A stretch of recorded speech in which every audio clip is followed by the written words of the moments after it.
And there we go. And welcome everyone to a special early edition of Storytellers SmackDown because we have a guest from across the pond, Mr. Steve Stark, joining us. Greetings, sir.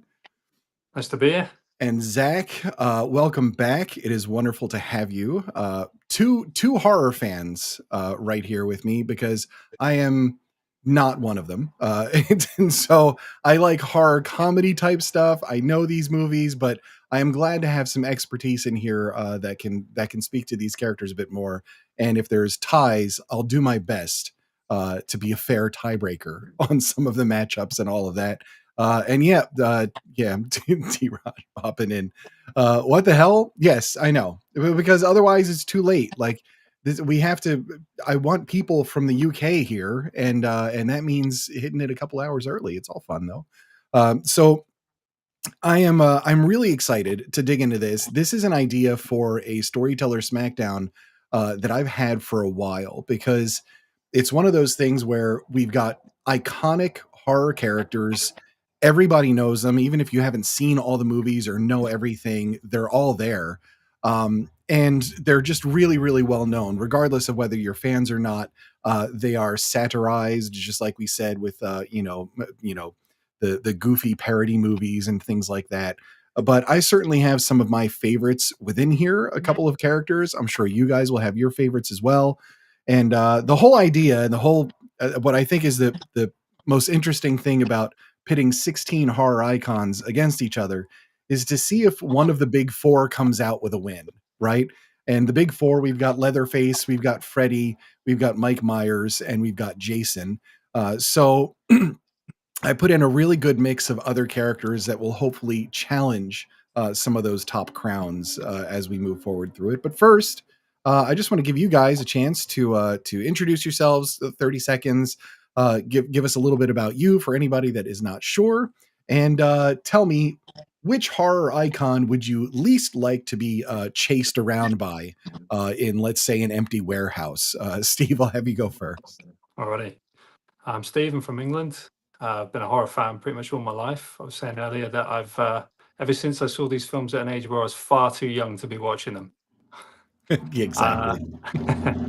That fandom sort of grew over the years and led to me becoming a horror author. And Excellent. I would probably least like to be chased around by Jason Voorhees because he seems pretty unstoppable. It's relentless. Yeah. Yeah. I can see that for sure. Zach, what about you? Give us a little bit of your author origin story, and which one of these characters would you least like to be, let's say, facing in a fun house? Let's put it that way. Okay. Funhouse. Well, I guess I'll say I'm Zachary Forbes. I write books with my brother Joshua. We've got a zombie apocalypse series which delves into horror. We use cryptids and stuff. The first book in that series is called Three Rivers Plague, and we like to explore different horror movies, books, whatever, for influence. Our third book that we just announced kind of takes a lot of love letters to other horror stuff, like the old school stuff, Nosferatu, things like that. You can tell just by the cover. We're horror people. My girlfriend is a huge horror person. Nice. She watches horror movies for comfort, so I don't get that, but I'll watch them with her. And there's a fine line between horror and comedy. I think if horror isn't done really like perfectly scary, it's very easy to laugh at. Yes.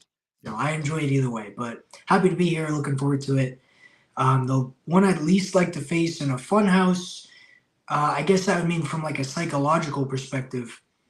Let's go with Art the Clown. I think he's a little more ruthless than your standard killers. He blows up children with.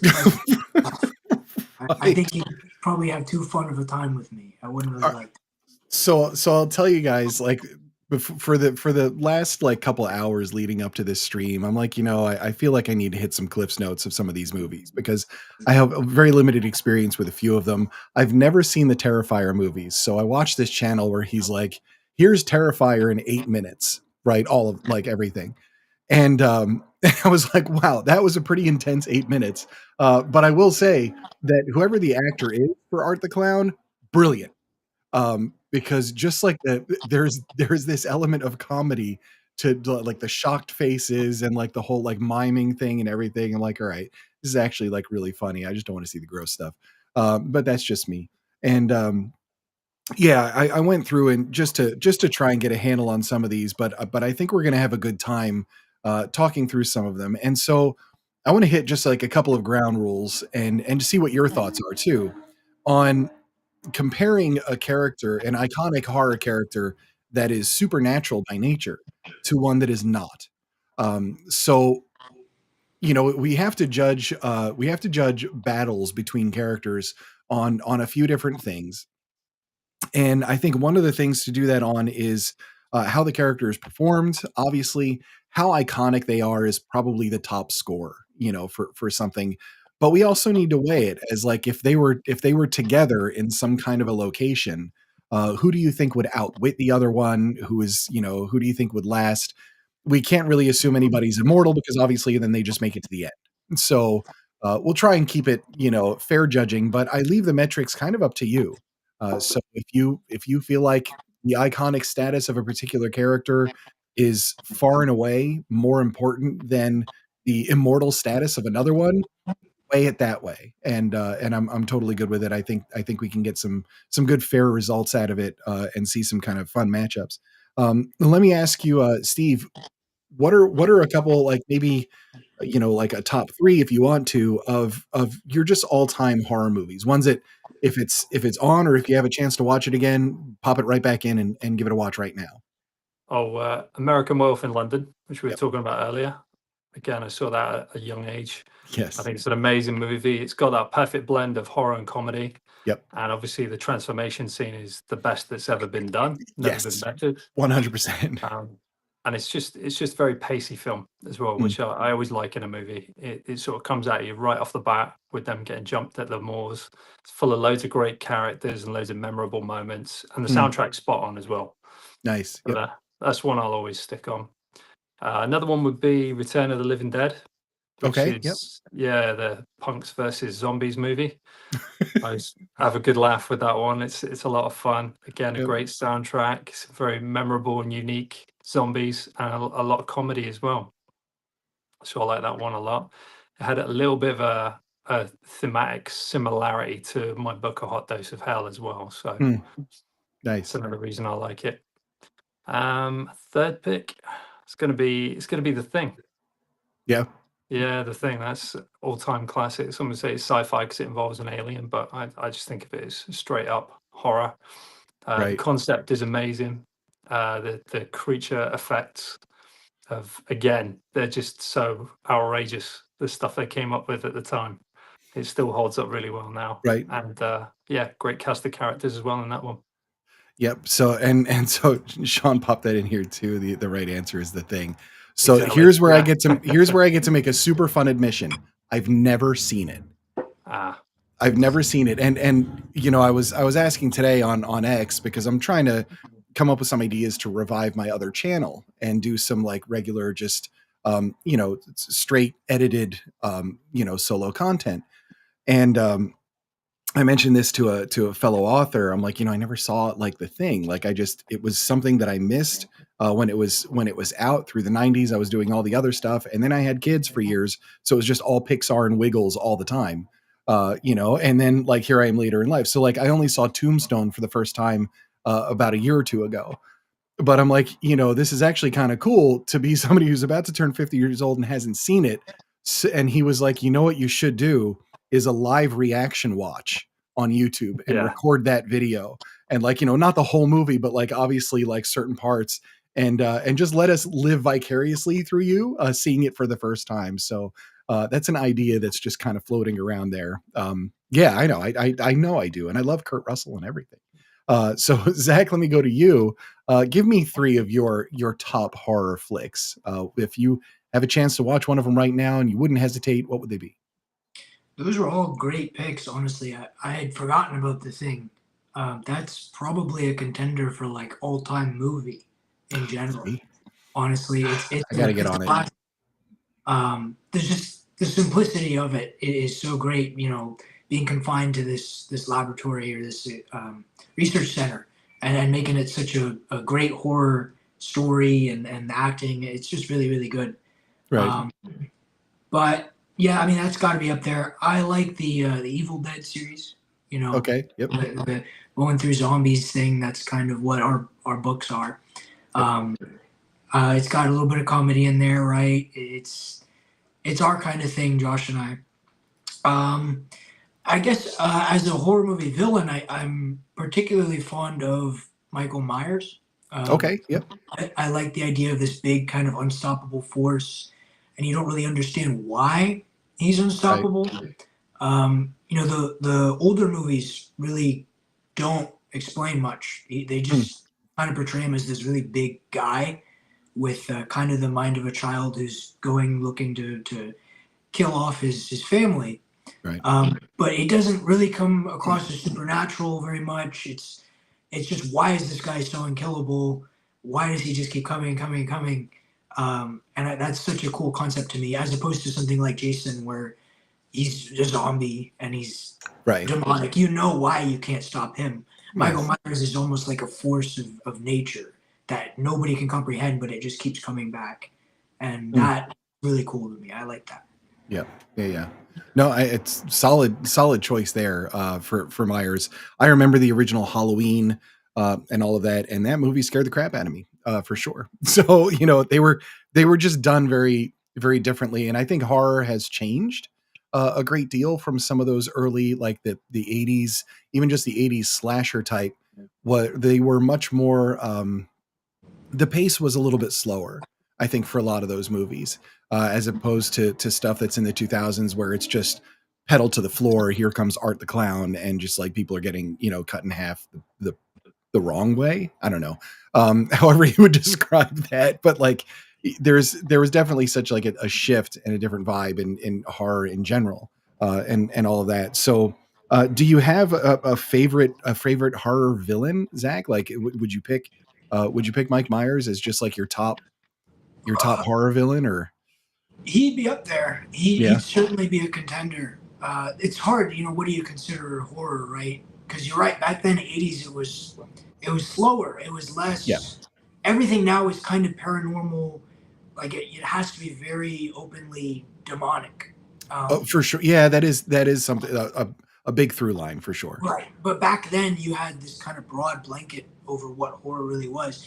You Mm. know, Alien you could consider to be a horror, even though it's sci-fi horror. Hmm. There's an argument that the first Terminator movie is a horror movie. Oh, that's Uh, interesting. Yeah. so, you Kind of know, a slasher, isn't it? yeah, it depends what you Hmm. put under that blanket. But in terms of, I think, what we're going to see today, I'd probably say Michael Myers. Yeah. All right. All right. Fair enough. Steve, what about you? Do you have an all time fave as one of your horror icons? All-time fave. I might not reveal that one because it might give the game away of That's where all I'm right. going to be fighting the hardest. It's all right. So I'll just throw out a random one. Like There you go. one that's definitely not going to be on the list, but I always really enjoy is Mahogany from the Midnight Meat Train. That's a good one. Oh, I don't know Yeah, it. Yeah. it's Vinnie Jones, and he's a killer on a subway, Oh, taking excellent. people out and butchering them on the subway train. Oh, wow. It's All a good right. one. Yeah. It's Yeah. a good one. There No you one go. ever talks about it. I knew it wouldn't be on this list, so it's a safe one to say. Yeah, it's a safe one to pick for sure. Yeah, no, that's good. What about horror comedy? I mean, are you guys into the horror spoofs and horror comedy type things where it does where perhaps it crosses the line, like sticks a toe over the line intentionally, like Army of Darkness? Oh yeah, level Yeah, that. Yeah. yeah. Do you have a favorite that's like in that kind of vein or that kind of genre? So, have either of you ever seen, is it Ready or Not? It's the movie where the bride's getting married and the family ends up having this like game that you have to play where like you got to hide out the whole night from the family and they're going after them with guns and weapons from around the This is a house. recent movie, right? Yeah, within the last like It probably. looked good. It looked like it looked like one that I'm like, okay, I would probably watch that. So that one teeters the line so close between comedy and horror. I don't necessarily know what it's supposed to be, but Huh. the ending to that movie is so funny. Like it plays it pretty straight. There's a couple of goofs like, oh, I accidentally shot my friend, but Sure. up until the very end, it is gory and scary, and like this woman is fighting for her life, and something happens at the very end. If anyone here's seen it, like in the chat, they'll know what I'm talking about. That ends the chase, and as Right. soon as it happens, I burst out laughing in the theater. Everyone around me thought it was so funny. Just the way that the effects look, it was Right. just, it was unbelievably funny how that movie ended. Is it this? Is Ready or Not? Is that the one? Yeah, Ready or Not. Okay. And Yep. Excellent. it's just, it's unbelievably funny how that movie ends. All right. But that I'll bring that one up because I don't know how popular it is, but I kind of liked it. Right. What about you, Steve? A horror comedy that fits the bill for you? Horror comedy. So we talked about Army of Darkness already. Yep. I think Army of Darkness leans more towards the comedy than the horror. For sure. Yeah. Give me some sugar, baby. Yeah. Yeah, exactly. So if I go one earlier to Evil Dead 2, which is the one that preceded it, Yep. and that one has the balance of the slapstick humor and the horror. More horror. Yeah. It's outrageous how it manages to just bounce between the two back and forth. 1 minute his missus is coming at him with her head spinning around and it's kind of freaky. And the next minute he's being attacked by his own hand, and it's like an old silent movie kind of sketch. He's like smashing plates on his own head and trying to fight his demonic hand. Love it. So, it's one of my favorite scenes in Army of Darkness is when he's in the windmill. And the little ashes and then he's the London Bridge when he steps on the nail and he's just like I love that movie so much. I've seen it so many times. If I had to pick one that's outside of that, I might go with Peter Jackson's Dead Alive, which was just bonkers as a movie. I mean, it's disgusting. And I think it was I know that there's a few countries where they're like, this movie's not going to exist here. Because it was so just barrels and barrels of, I guess, what was most likely just like grape jelly and ketchup. Or something like that, but the lawnmower, the baby, the whole, just everything with the monkey and all of that and his mom. That movie was really, the first time I saw it, I'm like, this is just really, really wild. But love those. Shaun of the Dead. Yeah, that's another good one. Yeah, absolutely. Yeah, that movie was funny as hell. So there you go. I mean, we've got plenty of these. Cabin in the Woods was another one. Yeah. So too many to speak of. For our purposes in the bracket, I definitely went for our icons. So we're going to know these characters as we kind of fight through it. So let me bring up the let me bring up the bracket. I may have to bounce you out of here for just a moment to chat, and I'll figure this all out. And here we go. All right. So there's 3 of us, so it's easy. Okay, so on the side, yeah, I like it. All right. So for this, the way I have it set up is I try to pay a little bit of attention to the matchups as we go through, but set up something at least compelling for first rounds in some of these cases, and to make sure that we don't have 2 of our absolute heavyweights going head to head first thing. That's going to be known as the Nick Horvath rule moving forward. So there's that. But let's go ahead and what do you say? Let's get into our first matchup and get through some of these. Heck yeah. All right. So first up, I gotta move some windows around. Sorry about that, guys. All right. Revving in with a saw and a scream, he has carved flesh, served his family, danced in blood. It's no mistake that we are going with Leatherface as our first competitor here. And then we'll talk about these characters in the matchups as soon as I introduce both. So for this one, dancing in with a grin and a balloon, he's fed on kids, warped minds, and he's floated us all. And let's bring in Pennywise. And I went with the Skarsgård Pennywise, not the much cheesier, but the Pennywise from was that 80s? That 90s. Was it 90s? Yeah. All right. There you go. So I have not seen updated it. Only some clips and things like that, but I remember the older one quite a bit, and the spider thing didn't really hit right at the end of that one. I'm just saying. But give me some thoughts on a matchup like this, and what you're thinking, and also, what's your where do you rank these horror icons? So Steve, go ahead and go first. Okay, so Leatherface, I would rank higher than Pennywise in terms of icon status. Yeah. The first Texas Chainsaw is arguably one of the scariest movies ever made. I Mm. think. I think it's really creepy, but he's iconic in all the others, even though they're so vastly different. Right. Pennywise, I enjoy Pennywise, but yeah, it doesn't quite hit the same for me. The Yeah. older one did scare me when I was a kid, I have to admit. The When I Tim first saw Curry. that one. The Tim Curry one did scare me when I was a kid. Yeah, I Yeah, didn't yeah, like yeah. that. He can pop up wherever he feels like it and bother Right. you. I don't like Right. that. I hear you. But are we going straight into who we think is gonna? I mean, go for it. Yeah. Yeah. I mean, if you think it's a pretty clear winner, then state your position, sir. Make your Okay. argument. Into icon, Leatherface wins hands down. Yeah. In a fight, you're supposed to be afraid of Pennywise for him to have any kind of a power over you, aren't you? I think For sure. that's why he goes after the kids. I don't think Leatherface would be that bothered. I think even if he came at him as giant spider, he'd see something to cut up and serve as barbecue. Yeah, right. Well He'll eat said. whatever. So I think that's how he would look at it. Yeah. Zach, what do you think? That's interesting. I definitely agree with in terms of icon status. I think it's close. I think Right.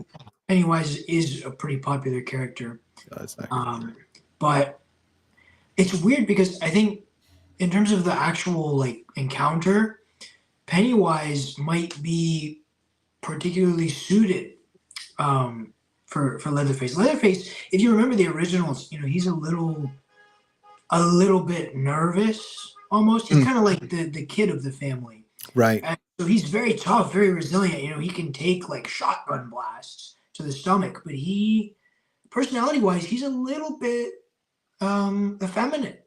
And I think it might be possible to scare him. I don't think you could write that off. I think he might be susceptible to Pennywise a little bit. He was kind of like a skittish killer.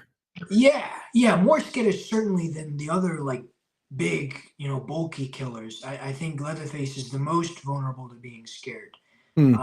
So, if anybody really stands a chance from him, it would be right.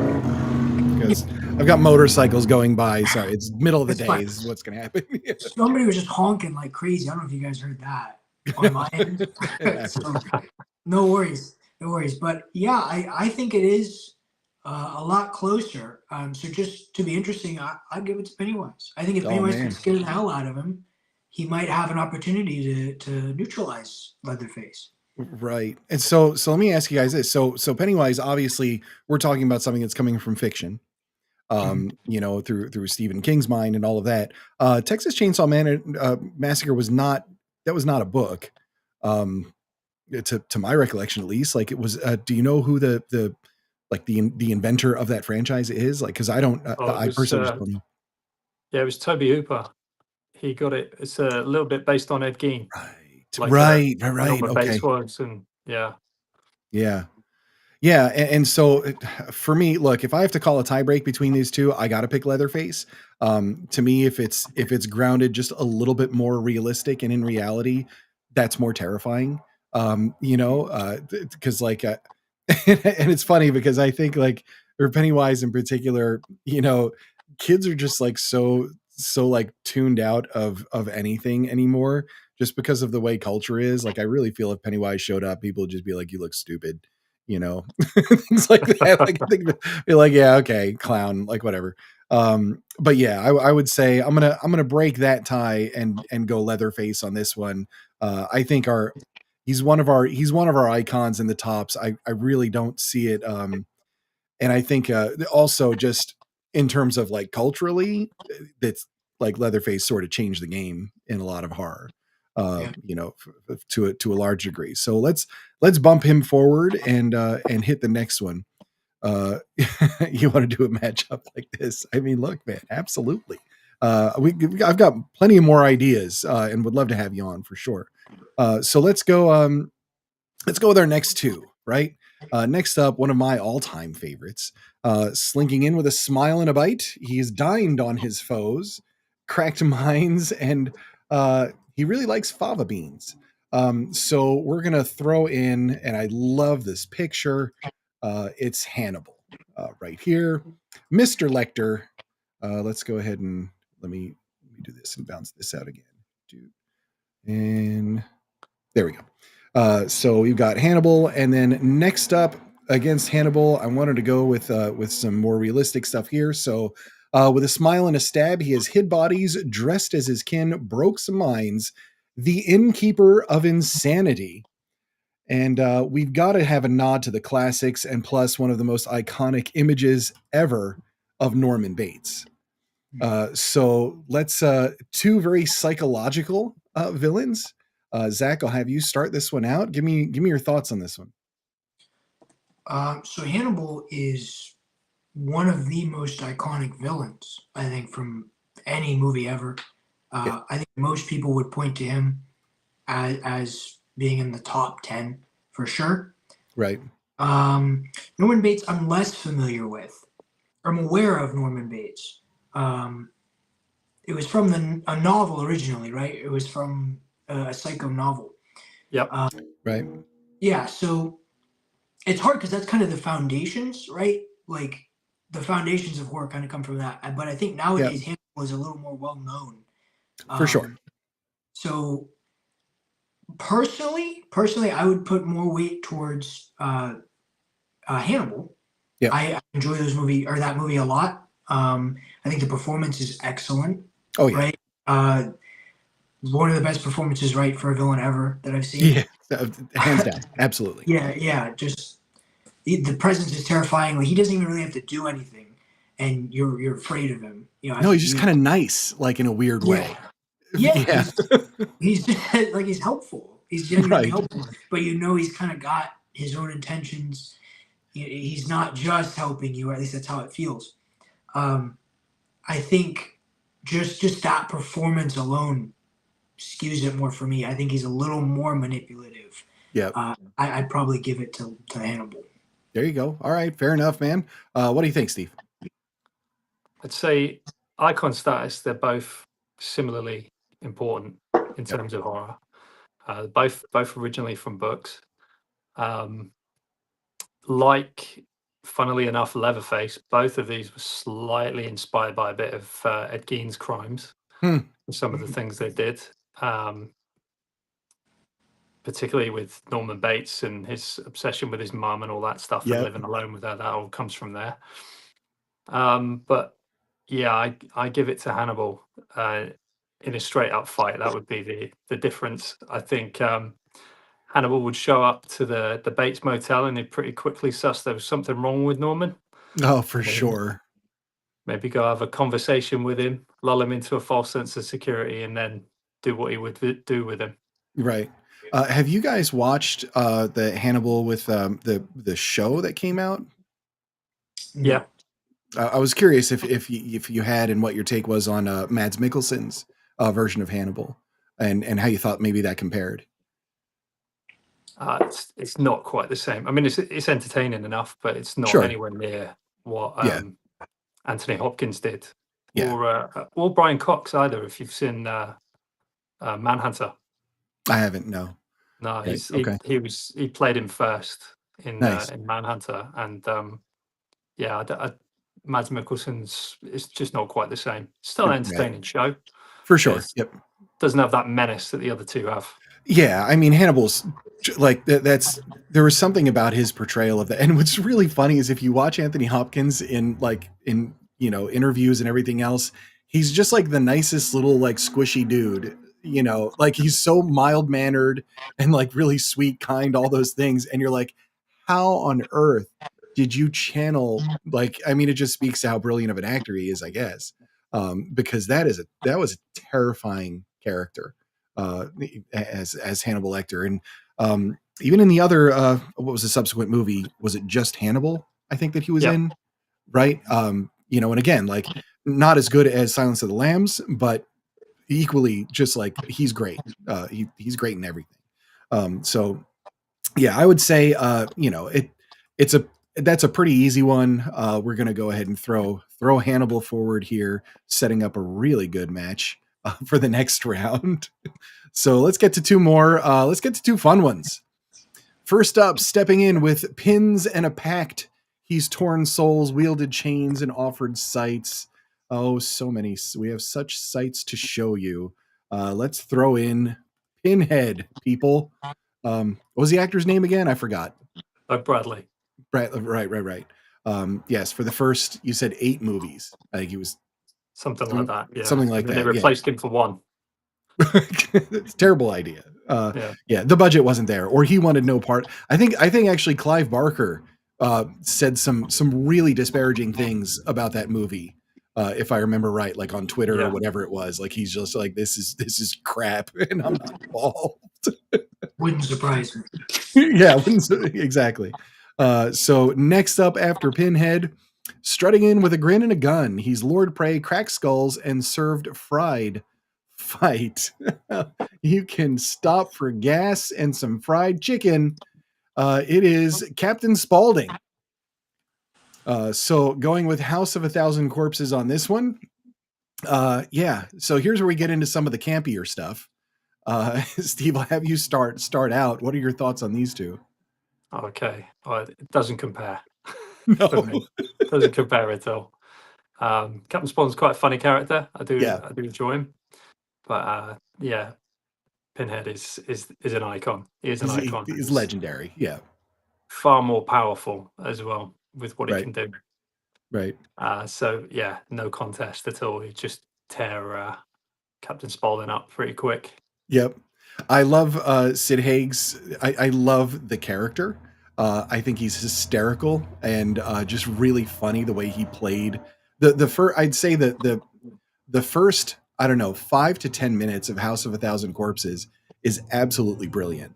I'm not like a huge fan of Rob Zombie's directing, but the first 10 minutes of that, just the way he transitioned from like the television scenes through like the neon signs, and then you're in there and like the stupid banter, I was like, this is really, like, he really nailed it. I wish he kept the same vibe throughout the entire movie for sure.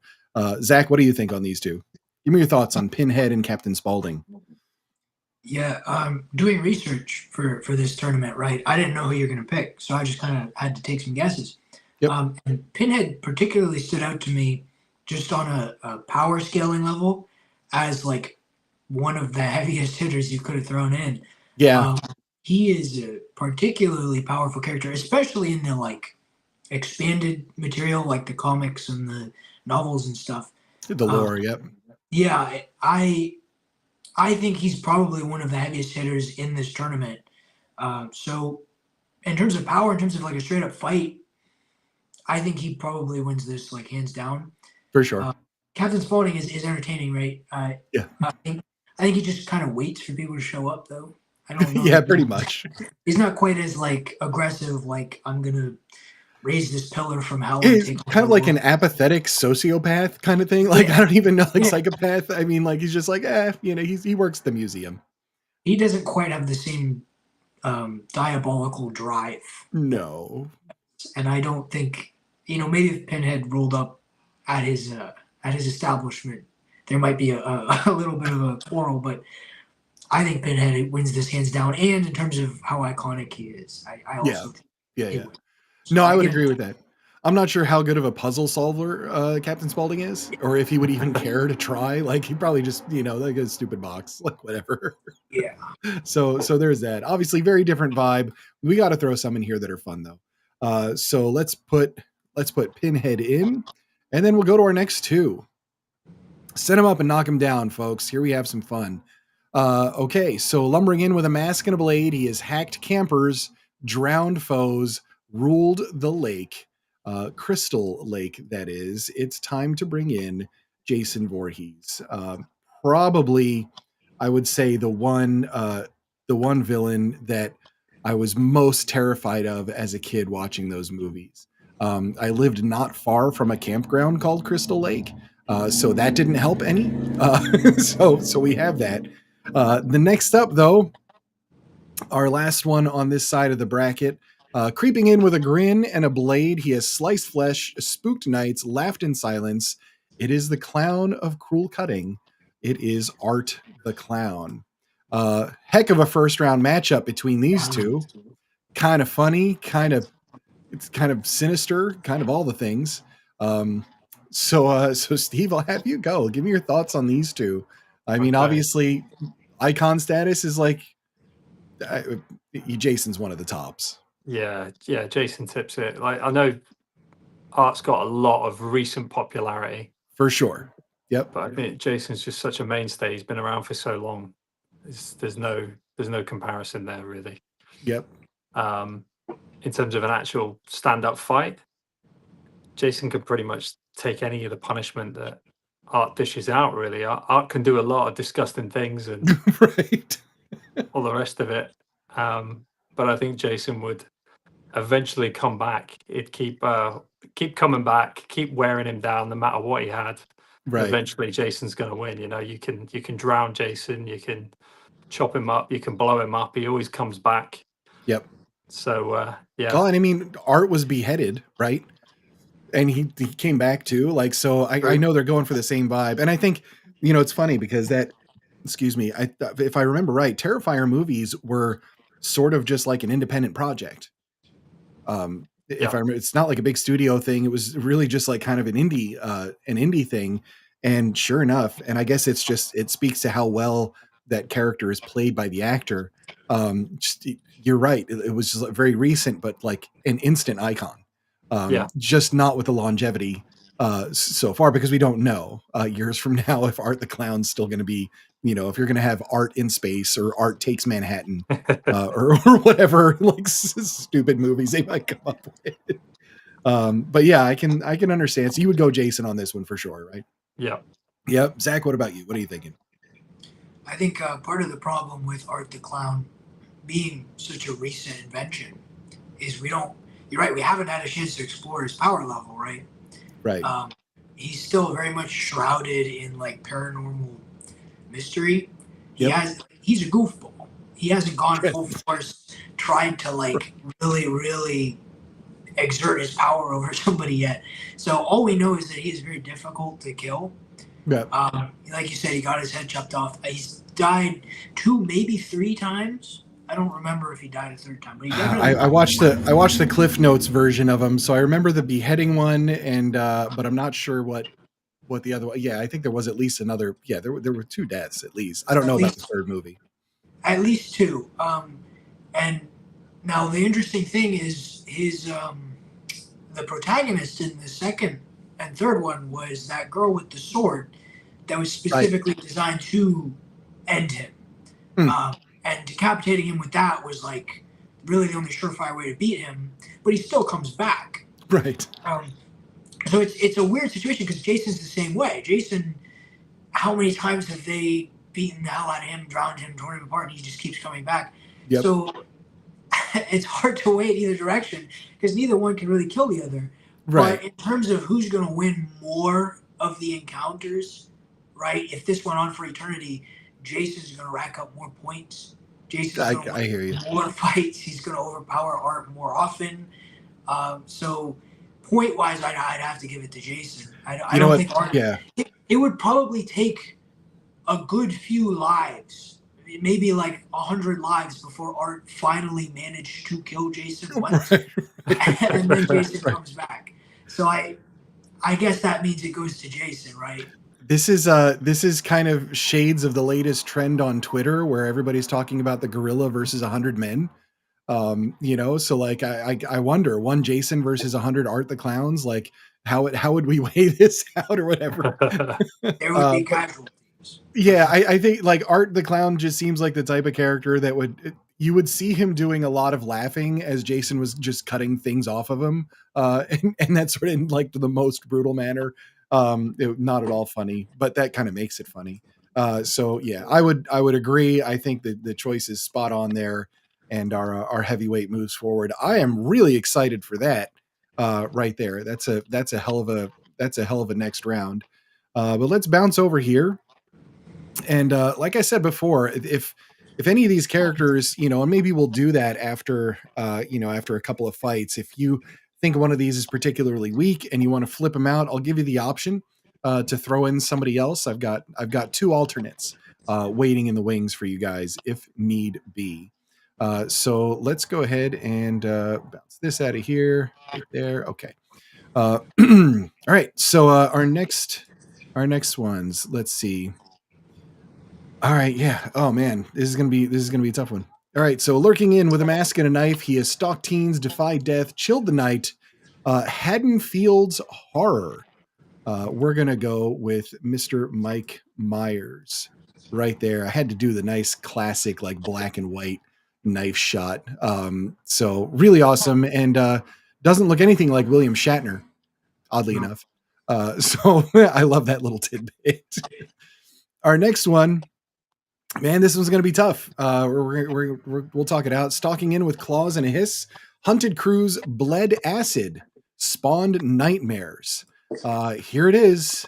We've got the Xenomorph. Boom. Coming in right there. I would consider Aliens horror movie. Obviously sci-fi horror. And sure enough, 2 really iconic horror icons, I guess, with these 2. So, so Steve, start us off on this one. If you're comparing these 2, what do you think, and how do you judge it? It's tough. It's very tough this time. I'd say in terms of a horror icon, Myers is more. He's the daddy of the slasher films. Basically, he's the original slasher. Yeah. So that gives him an edge there. I mean, the Alien's great. I do love the Alien. This is tough. This is tough. As far as an actual battle would go, I think the Alien would win. Yeah. In a fight, in a straight up fight, like Myers has only got a knife. Right. He stabs the Alien. It's going to bleed acid all over him. He's going to melt. Right. There's that too. Yep. It's going to be a puddle on the floor. Yeah, he's strong, but he's not going to be able to hold it off. He's not. I don't know. Is he that strong? I don't think so. I mean, what's the supernatural element to Mike Myers? Yeah, there's always that question of that, which is it seems to fluctuate over the course of all the films. So the most recent ones we saw Halloween Kills, where he was pretty much unstoppable in that one. A whole mob went after him, shooting him, hacking at him, beating him up, and then he got up and just killed everyone. Right. And then in the next movie, he was an old wreck hiding under the sewers. So I don't really know quite what his power levels are. But I think if the Alien got hold of him, he's just got a knife. That knife's going to melt away as soon as it goes in the alien's skin, and he's going to be in trouble. So yeah, I give it to the Alien. Yeah, I like this. I'd be real concerned if a face hugger got a hold of Mike Myers. Yeah, that might have something to, the Xenomorph birthed from Mike Myers. Yeah, all right. So, what are you thinking, Zach? Yeah, it's certainly a matchup. I wasn't expecting the Xenomorph to show up here. But Michael Myers is such an interesting character. The different incarnations, even just the last trilogy they did, right? Mm-hmm. They portray him as this supernatural, like unkillable thing, and then in the final movie they kind of retcon that a little bit. Right. So it's really unclear, Like I said in the beginning, where with Jason, how invulnerable he is. With Michael Myers, he's a little smarter. I think he's a little more tactical than Jason. He's good at like stalking and sneaking around and setting up his kills. Right. I think the fight would be closer than you'd expect. I think he could probably deduce the fact it's got acid blood, right? If he sliced at it and his arm was burned, he'd probably think about that, as opposed to other slashers who might not really. They just want to kill it. Right. Right. The question is, could he kill it without burning himself? I think a fully grown Xenomorph probably takes the edge in the end. Yeah. I think it's just not something Michael's prepared for at all. And I lean more towards the original interpretation, where I don't think Michael is all that supernatural. Yep. I think if you killed him, he wouldn't be like Jason, where he comes back. I think he's just very good at getting to the brink of death and escaping and somehow like getting that second wind. But I think Right. if you put a face hugger on him, or if you manage to burn his head off, I think he's down for the count and it's over. Right. So I honestly, just in terms of raw power, I think the Xenomorph probably wins that fight in the end. But it's very close. I think. What were your thoughts on the Rob Zombie version of Halloween? Rob Zombie version of Halloween. So was that, I don't know if that was that H2 or something like H2O or whatever. Was that it? It was remakes, wasn't it? It was Halloween and Halloween 2, they called it. Right. Yeah. It was massive in that one, as I remember. I think it was Tyler Mane, the guy who plays like Sabretooth and that. He Oh, played no him in kidding. that one. Yeah. And it was a bit weird. The first one was very much Halloween, but with a bit of an angrier edge. Right. It was a lot more aggressive in his violence. He was like stabbing people repeatedly. He was actually growling and stuff, whereas normally he's totally silent. Yeah. And then in the second one, he barely even wore the mask, I think. You actually see his face in the second one, and he's and he's just got long hair and a beard, and he's kind of just a crazy murder hobo. Right. And in that one, he does just get kind of gunned down at the end. Yeah. They're okay. They're interesting. They're right. What It's you'd expect from Rob Zombie. The second one is there you go. a little bit all over the place. The first one is okay. Yeah. I mean, I think you guys are both like pretty much on point. I don't really see how a Xenomorph is going to go down, and part of that too is just like knowing Mike Myers. He tends to be that sort of slower, like he shows himself to his victim, just like, here I am standing in the hedges. Like, what are you going to do? Things like that where, and it's just like walking after them and everything else. Like, obviously there's a bit of a surprise where he springs on them, but against a creature that is all about speed, and has some of those other weapons, I think probably, like, if we're going to give a nod to some of the supernatural stuff like Pinhead and his power level, we got to give a nod to some of the physical things that were shown with Alien. I think it would probably rip him in half, to be honest. Like, it could probably tear him up some. So yeah, I would call that a big 4 upset. And we'll throw the Xenomorph forward and see what happens next. Yeah, there we go. All right, so next up, so this is one that you guys might want to replace. I threw it in, and I didn't know anything about this movie. I was like, sure, horror icon, let's have some fun. So drifting in with a hook and a hum. He's cursed mirrors, claims souls, buzzed with bees. That should give it away. So I'm throwing in the Candyman on this one. And sort of like a weird, like, cause that whole urban legend thing of like saying stuff in the mirror and all of that. I didn't know much about this movie until I watched a recap, and I was like, well, that's fascinating. So interesting from there. And next up, swinging in with an axe and a grin. He's chased kin, cracked doors, lost his mind. Oh, straight from the Overlook Hotel. Let's go with Jack Torrance on this one. So I'll say these two villains, if there's one or both that you would want to replace with something that perhaps is a little bit more campy / supernatural, hint, we can do that, or we can run with these guys. Are you just kind of giving it out to the panel? I'm just giving it out. I'm giving it out. So like, it's up to you guys. Like, if you think like, all right, we've got an alien up there. So like, not really sure how this match is, like, if this match even matters.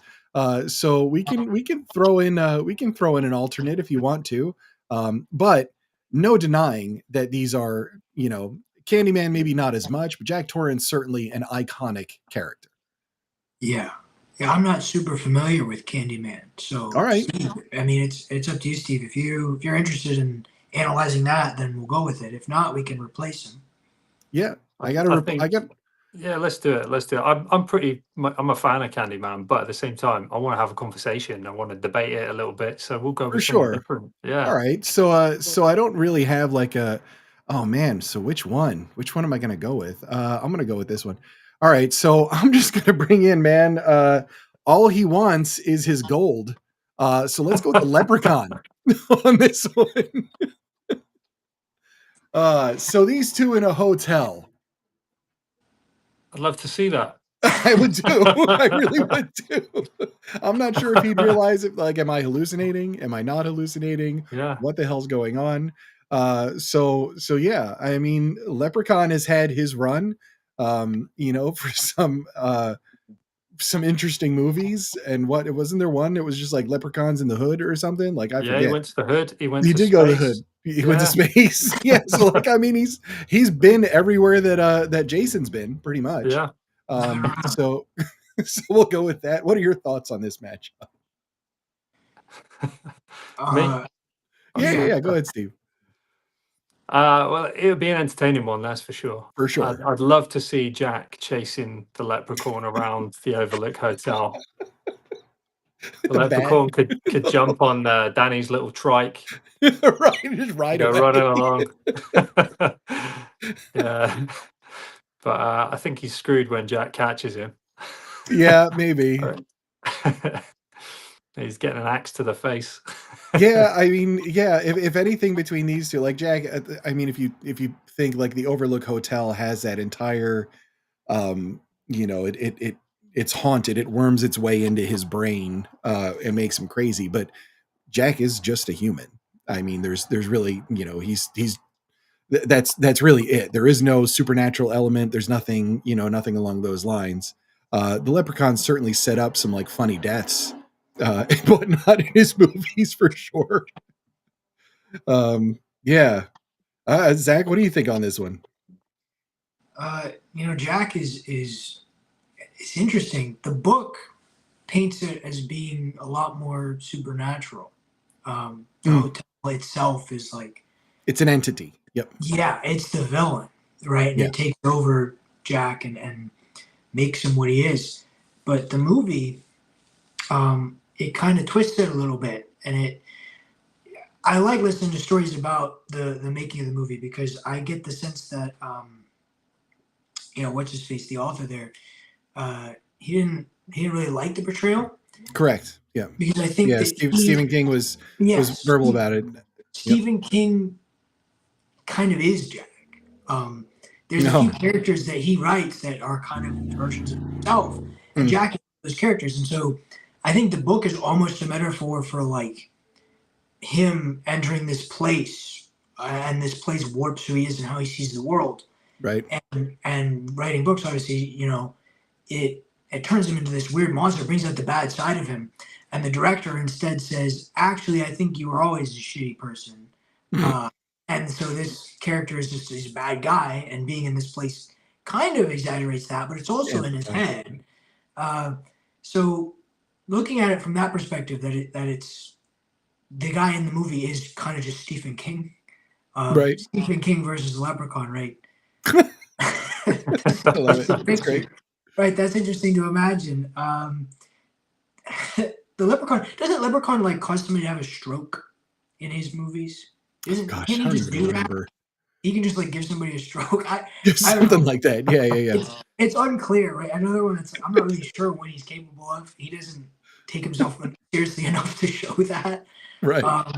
So it's kind of like funny, crazy versus serious crazy. And yeah. Who takes the cake in that? I mean, I think just because he's so evasive, maybe I give it to the Leprechaun. Right. We have a split. Steve, you think it's Jack Torrance on this one? Yeah, I give it to Jack. You give it to Jack on this one? Oh man. Yeah, that's a tough one. That's a tough one. I'll tell you what. Here's what I'm gonna do. I'm gonna throw in one more. We're gonna have three of them locked in the hotel, and then tell me. So I'm gonna bring in the other alternate as well. I'll bounce the Leprechaun out for right now, and tell me, out of these three, could we get a clear winner? Right. So the next one I had as my other alternate is Chucky. Ooh. So if you've got Chucky, the Leprechaun, and Jack Torrance in the Overlook Hotel, who do you think would come out on top? change the calculus any? Certainly, like Chucky and the Leprechaun are two pretty similar. Just like they're really campy. I always felt like Chucky was kind of like I mean, Leprechaun's pretty sinister, but like Chucky's just on a different level, is like unhinged. And Jack is unhinged, but that's because there's a hotel driving him crazy. Actually, really interesting. This I always regarded Jack as a victim. Sort of, yeah. I mean, he is a victim of the hotel in a lot of ways, which is just out to get Danny. So I don't know. Does it change your calculus, Zach, if we add Chucky in with a Leprechaun and Jack? I mean, Chucky versus Leprechaun is a lot more like straightforward battle. Like Right. you said, they're a lot more similar. These two in a hotel with Jack, it's just like they're trying to drive him crazier, right? They're making him crazier and crazier. They certainly bring out that unhinged side of him where he's just breaking down doors and trying to smash them, best he can. It's going to depend on how well they can evade him. I'm surprised Chucky was an alternate. I would have thought Chucky would have been one of the main ones. It was close. It was close. Yeah. But Chucky, he doesn't strike me as being particularly powerful. Right. His kills are sometimes they're a little bit comedic, but it's mostly just like clever. He's kind of clever. He sets stuff up, but he's just a little guy with a knife. And when he does get killed or burned or destroyed, he has to be resummoned. So, I mean, really, he's not immortal. He's not indestructible. Like, he is a killable thing. He's just like the Leprechaun. He's evasive because he's tiny. Yeah. So could Jack manage to get his hands on the thing and just tear it apart? That's the question. Does Jack have that in him? I'll give it to Jack. I think the story behind Jack and the hotel is a lot more interesting. Right. More of it all. So I'll give it to Jack for the hell of it. I think he's gonna find these guys and he's just gonna tear them limb from limb if he can get his hands on them. If he's got the bat and he's walking up the stairs talking to a leprechaun, he'd probably hit him. It'd be fun. Like, look, there'd be a lot of comedy in this. Him just like belting Chucky across the lobby and all that. Steve, what do you think? I do like that idea. Right. In this case, I could see Chucky and the leprechaun forming a bit of an alliance because they're on eye level. Right. Like, let's team up against the big guy, right? That's brilliant. Yeah. And Jack is always after a drink. That's one of the main things in the movie. That's what turns him. So their little pact would be the leprechaun would tempt him with some drink that he would magic up. Right. Jack would get blackout drunk. And then while he's drunk, Chucky would transfer his soul into Jack's body. All right. But then when Chucky wakes up, he would decide he didn't really want to hang around with the leprechaun, and then he would stick him in with the axe. It's brilliant. Out of those three, rank them for me. What do you think? Who do you think out of those three is the most iconic to Lee's? Oh, maybe Chucky. Maybe. Yeah. Chucky, very close with Jack. Chucky. Yeah. But Chucky's done what, like 10 films and a TV series? Yeah, there's been a bit for sure. Yeah, there's quite a bit. He's a lot more enduring. Jack's only one film. It's an iconic image, him coming through the door, that's for sure. 100%. Yeah. But it's just that one image, whereas Chucky's got a bit more behind him. So yeah, I'll give it to Chucky. Yeah. What do you think, Zach? I think Jack's film is better than all of the Chucky movies. For sure. But I think in terms of like being a mainstay and like cultural impact, Chucky has been just everywhere. There's a lot more Chucky out there. So in terms of icon status, I feel like Chucky is above him. And the idea of movies called Child's Play that are just like a slasher toy and the whole thing. I mean, like it is. And I'll say, like, if we'll call it some kind of a tie, I would go Chucky as well on this one, to be honest. I think it would work out similarly in that Jack would just be distracted and this thing would just like fly out of something and just like, you know, stabby. And Jack's just human. You know, he froze. He was chasing his son through a labyrinth and like that was it. So I would say only because we deserve an Alien versus Chucky in the next round. That I think we're gonna have to move Chucky forward. All right, that was a good one to get through. So let's get our next one. Next up, scheming in with a mask and a maze. He's tested wills, broke bones, preached pain. It is the puppet of punishment. Oh man, let's bring in Jigsaw. Yeah, no, good one. And after this one, perhaps one of my all-time favorites, crawling in with wet hair and a glare. She's doomed her viewers, climbed through screens, and broke some necks. It is Samara. Boom. And there's another good image. So The Ring, for me, just a great freaking movie. Absolutely loved it. Creepy as hell. And it was just right for me because it wasn't all that gory and it wasn't all that like it wasn't like the goat like paranormal activity type stuff, which I don't like to watch anyway. So that and Jigsaw. What are your thoughts on this one, Zach? I'll start with you. Okay, it's a good matchup. So Jigsaw is an interesting one because he seems very weak. You know, Right. he's just a guy. But there's a handful of characters in this roster that I think he would be particularly suited to fight. One of which A cerebral thing. Right. Well, so I think he'd be a good match for Pinhead, right? Yeah. Because if you really think about it, like he could build a labyrinth that looks like the box, and he's great with puzzles, right? So I think he's a good matchup for some of them. And I hadn't thought of this one, but I mean, theoretically, if Jigsaw viewed the tape, right, and this creature was after him, and he concocted he put that together.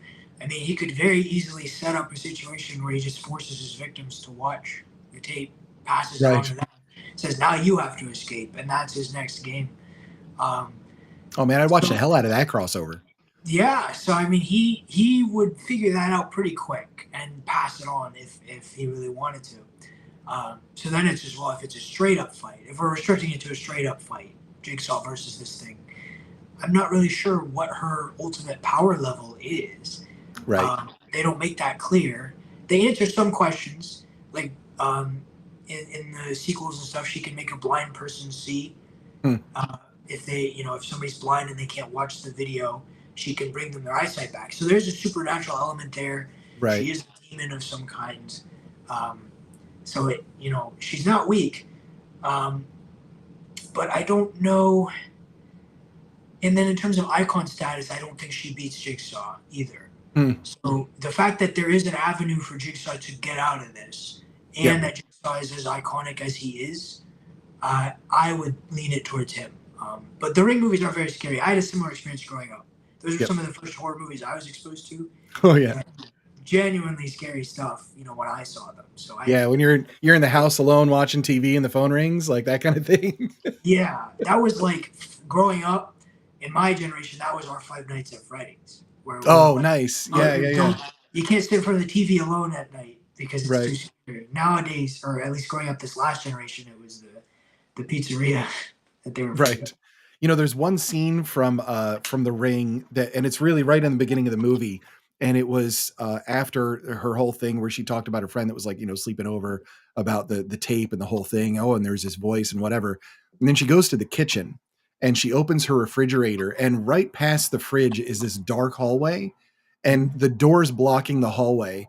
And you're just sitting there watching it like, I'm just ready. I'm ready. She's going to close the door. Something's going to be there. And she does. And it's like nothing. And you're just like, like, all right, so when is this actually going to happen? I thought the movie was really brilliant. So Steve, what are your thoughts on this one? That's a tough one. Yeah. I first saw The Ring. We still had actual movies were coming out on VHS when The Ring first came out. Yeah. I actually had the flu the first time I watched that at home on my own, and it was not a good idea. Not a good idea, because I'm a little bit of a wimp once I've got the flu. Once I got a bug, I'm just like, I want everyone to stay away from me. Right. Very, very susceptible to things then. So I did not enjoy that experience. I watched it without the flu and it wasn't so bad. Nice. Jigsaw, I think Jigsaw is more iconic. Yep. It's more of a franchise. I think Janelle Shiki, I don't think she'd forgive me if I let Jigsaw go out in the first round. I don't think she'd be very happy about Right. that. So I think, say Jigsaw watches the tape, he knows he's got 7 days to prepare, so he can figure something out between then to sort of trap her somehow, to trap her supernatural energy. I think he's Right. got a genius mind. He can figure anything out. So with his mixture of ingenuity and a little bit of research into the occult, I think he'd at least be able to capture and neutralize Samara. So yeah, I give it to Jigsaw. Absolutely love both of your takes on this one. I think that's the right call. For sure. I think he'd find a way, and he does have that sort. If there's anything that you would call remotely supernatural about Jigsaw, it's just how intelligent and clever he is with that kind of stuff. So, and plus, I mean, I forget the actor's name, but just what a brilliant character, for sure. Even just showing, as he's getting sick and all of that kind of stuff. I mean, the movies, like, they got pretty ridiculous in some cases. But the first one remains one of my all-time favorite. Like, if I have to pick a favorite horror movie, it's really close to the top. Because I absolutely loved the first Saw. So all right, good one. Samara goes down. Yep, she's drowning out in a sea of commercials on television. So it's all streaming now. So like nobody's just choosing. They're like, nah, that's stupid. We're not going to watch her. All right, next up, obviously, we've got one more heavyweight to go here. So slashing in with some claws and a cackle, haunting dreams and burning souls. Here he is. We've got our last of the four. I mean, really, we lost Mike, but we've got to have Freddie in here for sure. Straight from Elm Street, and then next, stalking in with a mask and a call, he slashed teens, cracked wise, broke some rules. And we're throwing in Ghostface on this one versus Freddie. So I made this admission earlier. I've not seen any Scream movies. I've only seen the parodies. So like, when they rolled up Damon Wayans and smoked him like a big old joint and all that kind of stuff. And the mashed potatoes and the whole thing. So like, obviously some really absurd stuff. I do love the scene where where he's running up the stairs and she pushes down like the piano and then like the grandmother in the wheelchair and like all that kind of stuff. For the more serious stuff, I've got to defer to you guys. So, Zach, how do you see this one playing out? Well, one of my favorite bits from those movies, it's a little bit of a tangent, I'm sorry, but I love the Scary Movie. They do the parody of the garage kill, right? Where in the Scream movie, he lowers the garage on her while she's trying to escape. Right. And in Scary Movie, they have the killer press that button and the garage comes down on her and it like violently kills her, and he was not expecting it. So he's just like, oh, I gotta get out of here. Like, that's fantastic. That's one of my favorite comedic bits I've ever seen. Unexpected. Yeah. Yeah. So that has a bit of a tangent. But anyway, that Ghostface, he's supposed to be a lot more realistic. In a meta sense, this right. world exists aware of all the horror movies and stuff. Right. So he's supposed to be a pretty grounded killer. I don't think he would definitely know a lot about Freddie because he's seen all the movies. Like, he would know how it all works. Maybe not be as afraid of him. Right. But that doesn't mean that he could kill him. I think ultimately Freddie is just more powerful than a regular guy with a knife, even two regular guys with a knife, because that's what Ghostface is. There's always two. Right.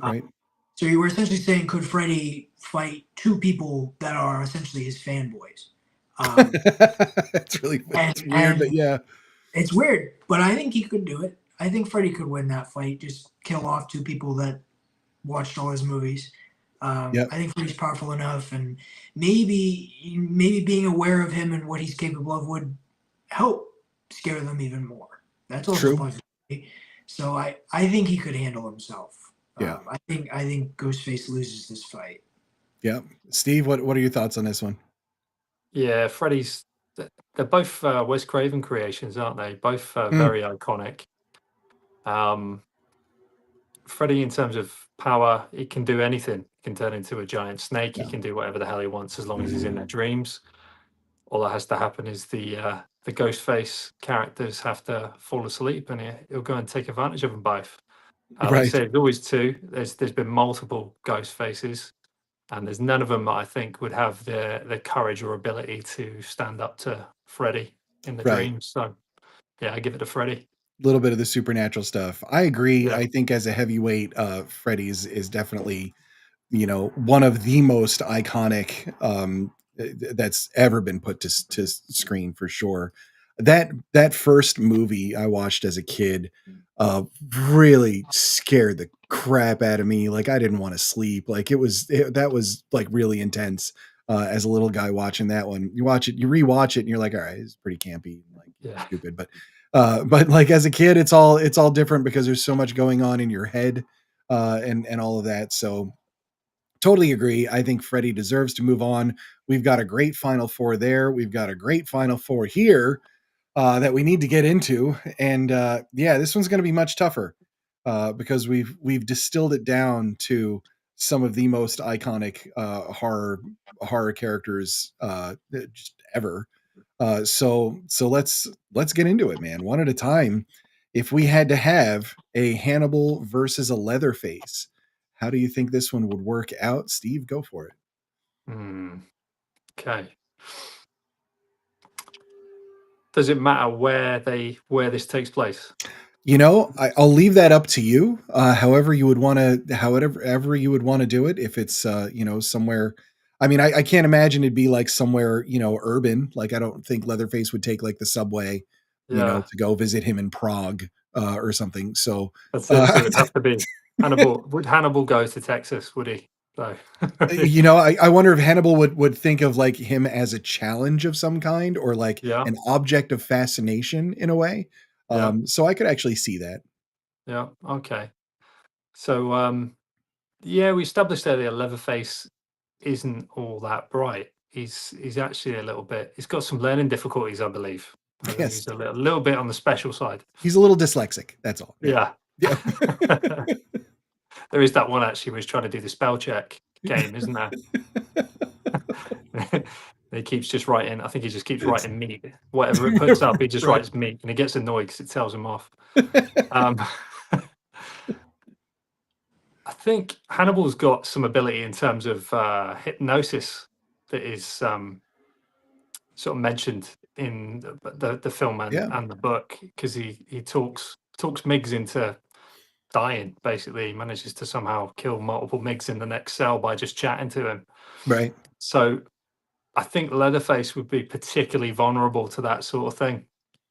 So in that case, I would give it to Hannibal, Yeah. provided he could talk fast enough and beat the chainsaw. Right.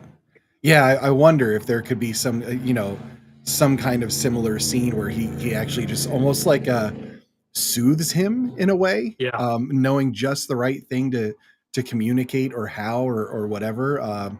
Boy, that'd be a brilliant scene. I would love to watch that. Zach, what are your thoughts on this one? Are you leaning Hannibal on this one as well? It's tough. Hannibal is a lot more clever. Yeah. As you said, he's a lot more manipulative. But I give a lot more credence to size in conflict. I think size is underrated. Yep. And I'm a big guy myself. So I think Leatherface, just in a straight up confrontation, if you can't get Leatherface to sit down and listen for a second, I don't really know what Hannibal would do. Right. He doesn't strike me as somebody that gets into very many like straight up fights. He's a lot more meticulous. He likes to set up his encounters. So if he stumbled upon this house, and Leatherface tried to like take him out with a chainsaw or just rush him. I don't know what Hannibal would do. I don't know that he could get away. Right. You know, he would have to be in control of the situation. And can you get in control of a situation where Leatherface is trying to kill you? I don't know. I don't think so. I think Yeah. Leatherface probably just bum rushes him, and Hannibal's a little confused. Probably doesn't freak out or react in any kind of scaredy cat way, but he probably does get cut down right then and there, and then, oh well, it's over. Yeah, right. Yeah. Is there a moment in any of the stuff that Leatherface is in, whether it's one of the newer movies or the classic, because I don't really know off the top of my head, where he's in a position where one of the victims is able to speak to him?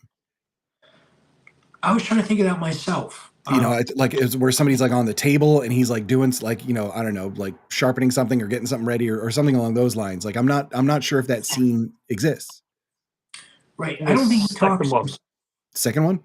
Second one, yeah. There's a girl in the second one, and she kind of seduces him. Mhm. So could Hannibal seduce him? Is the question.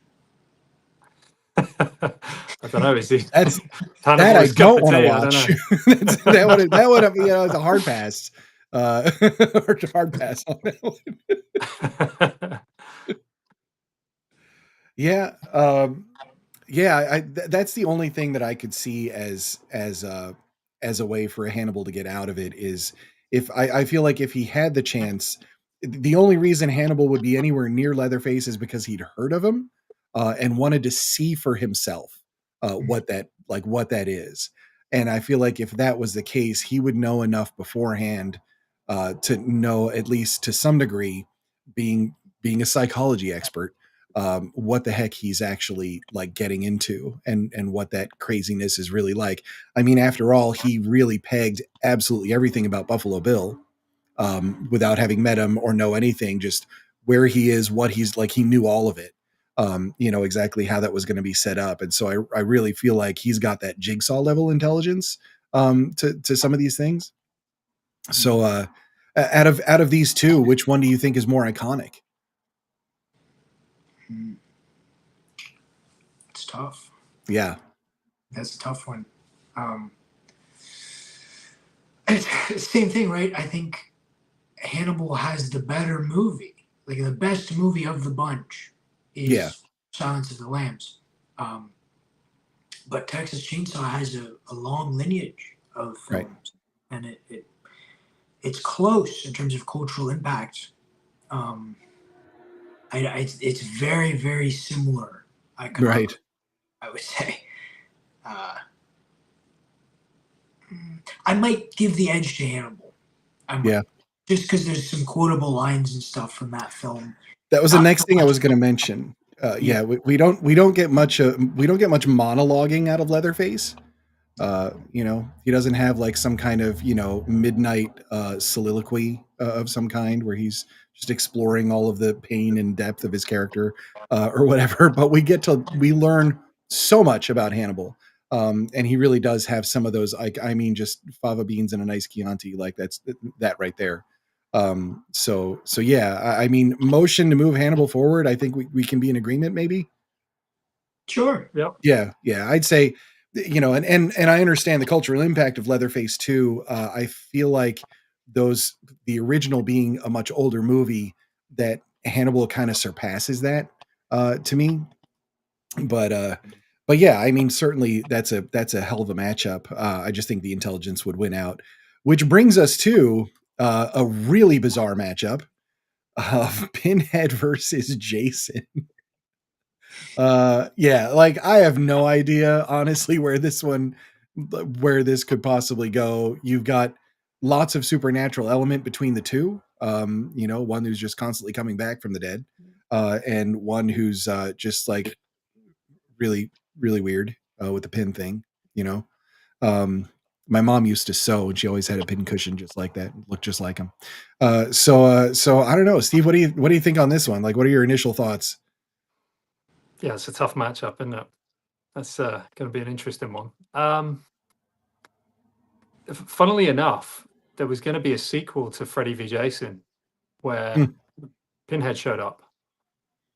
They land in hell, the two of them. Really? Little Pinhead shows up in between them, like, right, what's going on with you two, kind of thing. Like, All right, like kids, the ref, settle like, let's down. sort this out. That was one of the rough treatments for a sequel they were going to do. That's fantastic.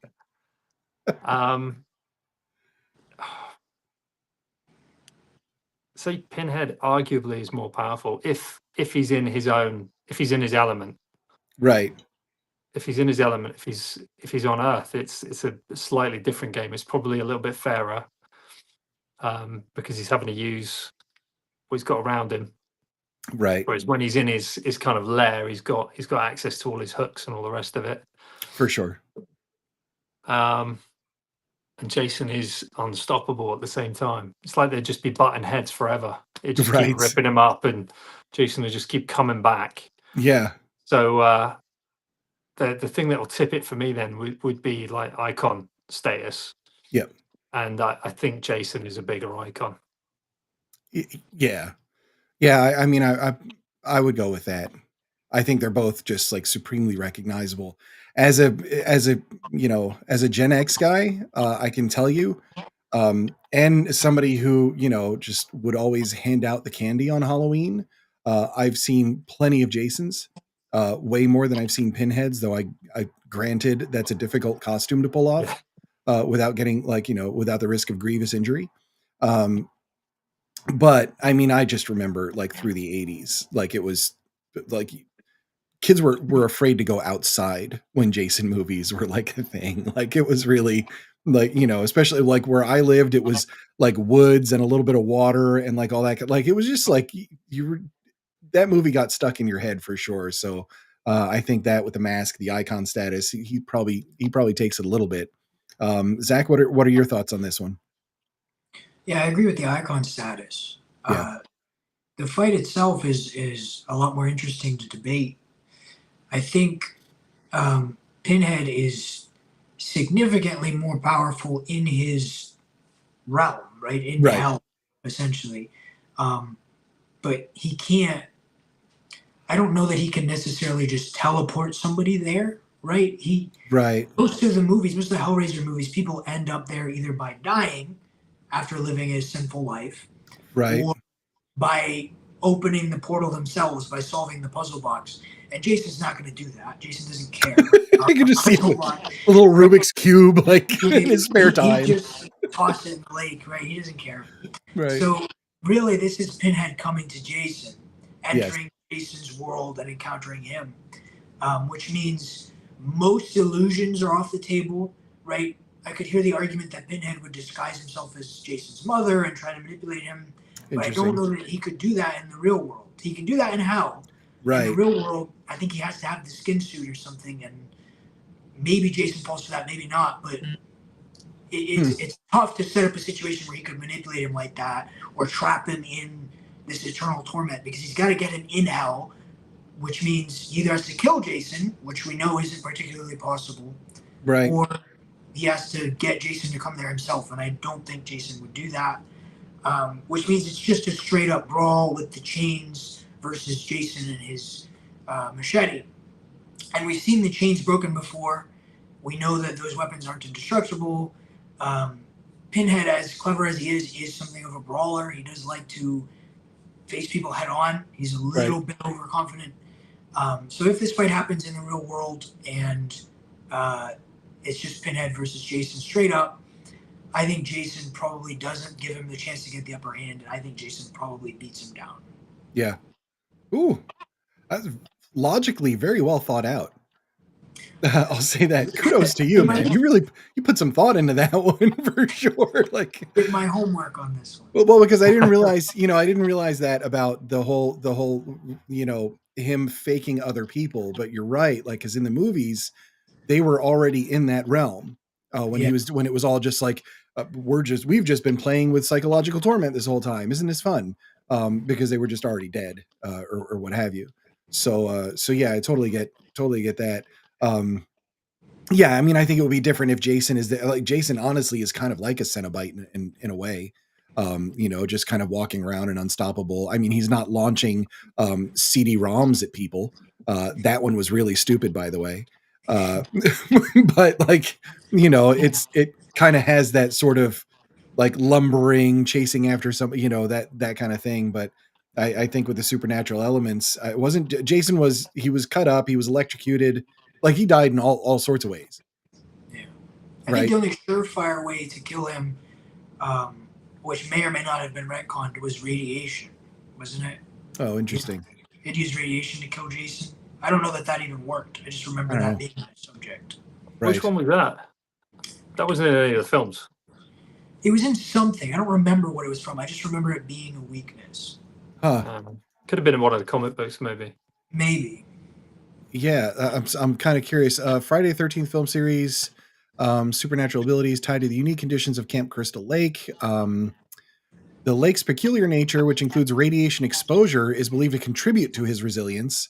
The radiation is often implied to have played a role in his post-drowning transformation and ability to regenerate or become immune. So that's, yeah, I don't know. That's fascinating.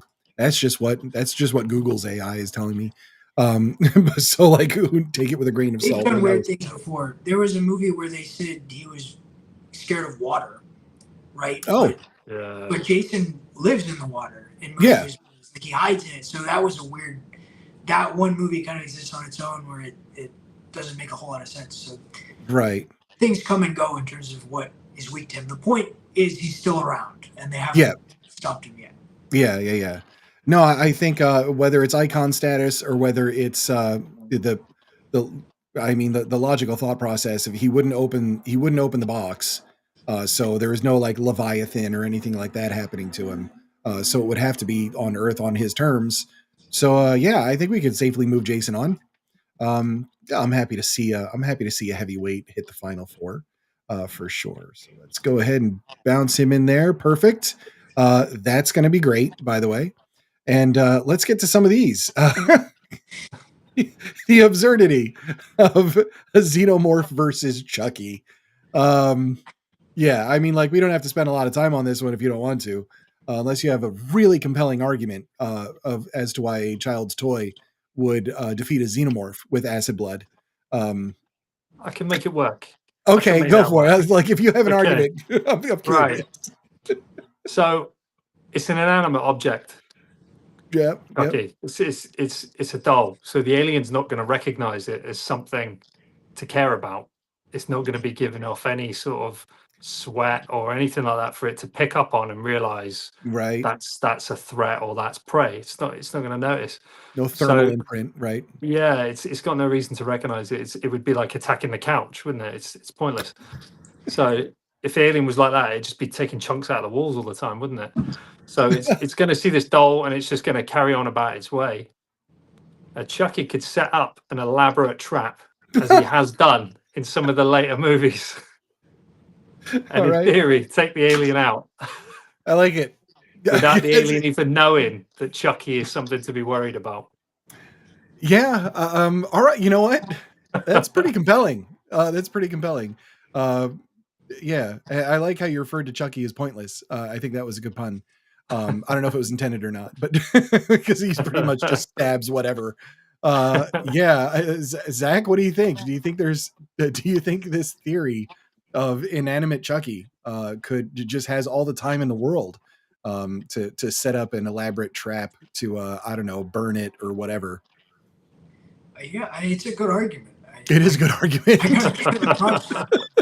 I have to wonder, right? The natural response is, has there been an instance in any of the Alien movies where they attacked something, particularly inanimate? The first thing I think of is the robots, right? In the Alien franchise, they're animate, but they're not necessarily organic, I guess. Maybe they're kind of organic, but there are soulless, unliving things that fight the aliens, and the aliens do seem to know to attack them. So I think if Chucky made a strike at it, it would definitely know that it's a threat. Right. The question is, if Chucky's just moving around, does it care? if Chucky walks by it, is scuttering along the ship, does the alien perceive that as something it needs to kill? If it does, I think Chucky's done for. Um, if it doesn't, then there's a lot more credence to that argument where Chucky could set something up. I mean, look, Newt survived, right? I mean, she survived hiding in the air ducts and all of that kind of stuff, and had her little apartment carved out, or whatever you want to call it. So I'd say I kind of see it as like almost like Toy Story, like where the alien be walking, Chucky be following, and then like it would turn around and he just like go limp, just like stay on the floor, like start running again, and then like is this thing chasing me or not? The direction I thought he was going, which is another great point, is that Chucky is impervious to the face huggers because he's not correct. living. Yeah, it doesn't matter. So that's an underrated benefit that Chucky has, is that he cannot be one-shotted by these freakish impregnation creatures. Right. So, I mean, just because it's such a compelling argument, I'm happy to throw Chucky forward. I think. Yeah, I'm kind of, Steve. Honestly, man, I'm kind of sold on Chucky defeating a xenomorph. I think I really think just about anyone else set up in this thing wouldn't. But I think, as stupid as this sounds, that we would have to, we're gonna, we're just giving the nod to Chucky. We're gonna move him forward. That's fantastic. What a what a great way to flip this one up, and just not, because I didn't even really think about the fact face huggers doesn't even matter. He's good at hiding. He can get into small spaces. Newt survived.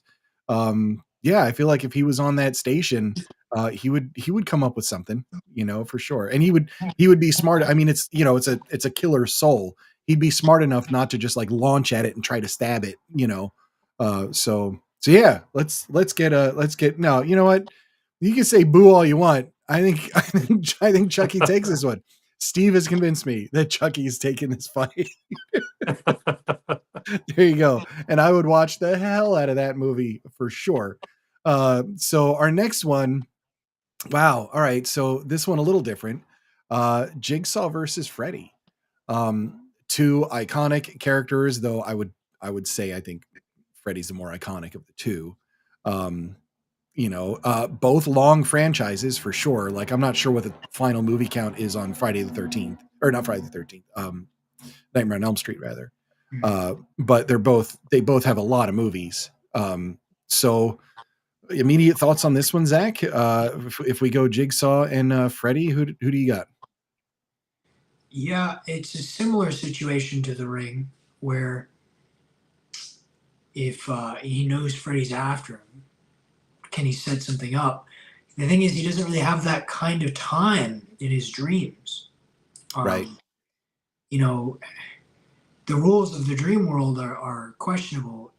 Could he theoretically build a labyrinth that he dreams himself being in? Like, he just spends a lot of time in that labyrinth, and then he's like, okay, my dreams are probably going to be here too. And then if he wakes up there in a dream, he has something set up where he could kill Freddy. Right. The thing is, I think in order to know Freddy's after him, either him or somebody around him has to experience Freddy in a dream. So he'd have to survive that first dream. And that would be Freddy's first chance to take him out. So it's tough. Manipulating your environment isn't as useful against Freddy. Right. Freddy controls the environment. I gotta say, I think maybe he could slow down Freddy just by being clever in the moment. But I can't really picture Jigsaw taking out Freddy in a straight up encounter where Freddy's got the control. Right. I think he could do it. Yeah, Jigsaw lucid dreaming would be horrendous. Yeah, that would really be something. Steve, what do you think on this one? Well, in Nightmare 1, Nancy kind of took Freddy out in a very low rent Jigsaw kind of way. Right. She kind of Macaulay Culkin didn't she? She got in like sledgehammer to the nuts, and the paint. she took the paint, and she took out the bits in the floor and stuff like that, Yeah. and then set them on fire. So she can do that. Jigsaw can come up with something a lot more elaborate. And that's in the real world. In the dream world, there was the Dream Warriors in Freddy 3, and Right. it was the kids who realized, although Freddy could manipulate the dream, so could they, and they could give themselves powers within the dream that fit their character. So in theory, Jigsaw, because he's very cerebral anyway, he could be just as powerful, if not more, in the dream realm as Freddy. Yeah, I mean, yep, interesting. That's the one thing, you know, in terms of the prior round with Samara, that like we've established, like Jigsaw, genius level of intelligence, and all of that. And so like find a way, like, you know, if anybody could find a way to trap him, I feel like he's well suited for that kind of a matchup for sure. Yeah, that's really, really tricky. Would he be able to do enough within his own dreaming to do that? What else do we know about Jigsaw just in terms of I mean, physically weak, right? Yeah. So it doesn't really, you know, and in the dream world that not necessarily would be a thing. So, you know, so he would have more capability and capacity if he was thinking through it. Wow, this one's tricky. This is kind of toss up territory for me, to be honest. Yeah, I don't know. I don't know. I mean, iconic status, like they're both way up there for sure. You know, if you also count like the little dude on the tricycle, you know, certainly it's like, so Jigsaw kind of counts as two. But he has set up some brilliant traps. He's obviously thought things through for like long term. Freddy more of a like an immediate, just in the dream, kill this person, you know, terrorize them, and off we go. But could Jigsaw really be terrorized in that way? I don't know. Yeah. Tough. I mean, could Jigsaw's assistant theoretically? So, say Jigsaw's assistant gets the dream first, and then Jigsaw knows that Freddy's coming for him, or maybe Jigsaw's assistant is looking for Freddy's bones in the real world while he's in the dream. Right. Jesse actually makes a pretty good point here too. Freddy rarely just goes for the kill. He's the type that kind of likes to play with his food, so to speak. You know, because he is like, he thrives on terrorizing and all that kind of stuff. I don't know. All things considered, I'm kind of leaning Jigsaw on this one. What do you guys think? If you had to give a final answer, who would you pick? I'll go Jigsaw from that practical point of view. Yeah, I'd like to see Freddy in a Jigsaw trap, actually. yeah, for sure. You know, and I feel like Jigsaw could in turn terrorize him with something that had to do with fire. You know, so there's that too. Yeah, and we do know that Jigsaw, like just as a killer, and considering that Freddy was a child killer, would probably be salivating at the thought of putting Freddy in some kind of a trap to torture the crap out of him. So yeah, all things considered, man, I'm kind of leaning Jigsaw on this one. Zach, would you go with it? I mean, if you guys lean that way, I'm willing to entertain the idea. Yeah. I think Jigsaw is smart enough that like Jesse said, you know, his dream world is probably pretty crazy. Yeah. Just inherently. So I'm willing to entertain that. Yeah, I think we can move him forward. I think it's really like that's really close. But all things considered, if we're going to think of it that way, I would say Jigsaw could move forward on there, which leaves us to our final four of Jigsaw versus Chucky. It's so stupid. And on the other side, Hannibal versus Jason. Oh man, we got to dig into that because you're talking to two major heavyweights and two of the icons and the whole thing. Yeah. So tell me what, considering the prior matchups, so like Hannibal, let's see, Hannibal made it past Norman Bates, not too much trouble. Closer certainly with Leatherface, but I think the cerebral wins out on that one. So we've got that, you know, he's obviously highly intelligent. But is Jason something that operates on reason or psychology in any way? and he made it past Art the Clown because he could just do that.